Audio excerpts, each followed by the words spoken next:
je vais vous proposer, et non pas une dictée, mais simplement une interrogation très simple. De quel siècle est le texte que je vais vous lire? De quel siècle? Il est tellement actuel que... mais vous devinerez. Et je mets comme titre, tout simplement, à notre entretien, à notre parabole, « Quand les saints se mettent en colère ».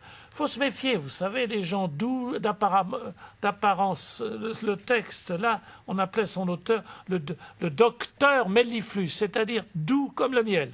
Oh! Je vous lis donc ce texte, « Quand les saints se mettent en colère ». Voyez ces critiques, commence le texte. Voyez ces chiens. Ils se moquent de nous parce que nous baptisons des petits-enfants, parce que nous prions pour des morts, parce que nous demandons l'intercession des saints.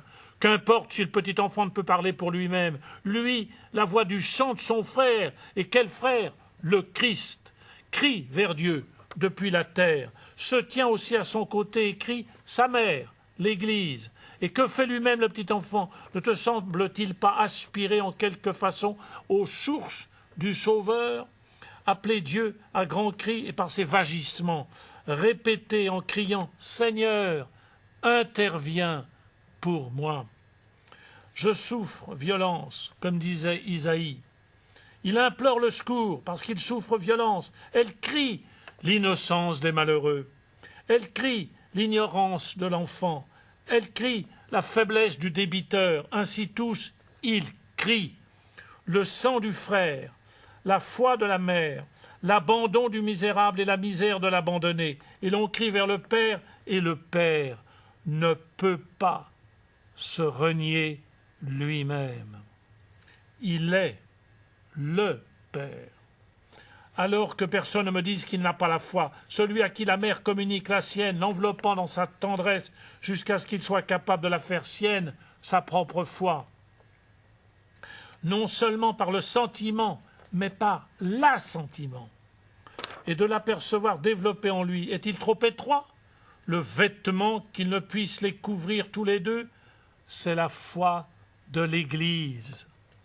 Ô femme, ta foi est grande, qu'il te soit fait comme tu l'as demandé. Ce cri sublime, superbe, tellement profond, de qui est-il? Je vous le disais, du docteur Melliflus, c'est-à-dire de saint Bernard de Cîteaux. Il y a 8 siècles, en parlant sur le baptême des enfants, et il nous rappelle que nous avons un frère, le Christ, qui crie vers Dieu, et qu'il y a une mère, l'Église, qui crie vers Dieu, et qu'un père ne peut pas ne pas entendre le cri qui est à l'intérieur de lui, de lui-même, Dieu, le Père, qui veut donner la vraie vie à ses enfants.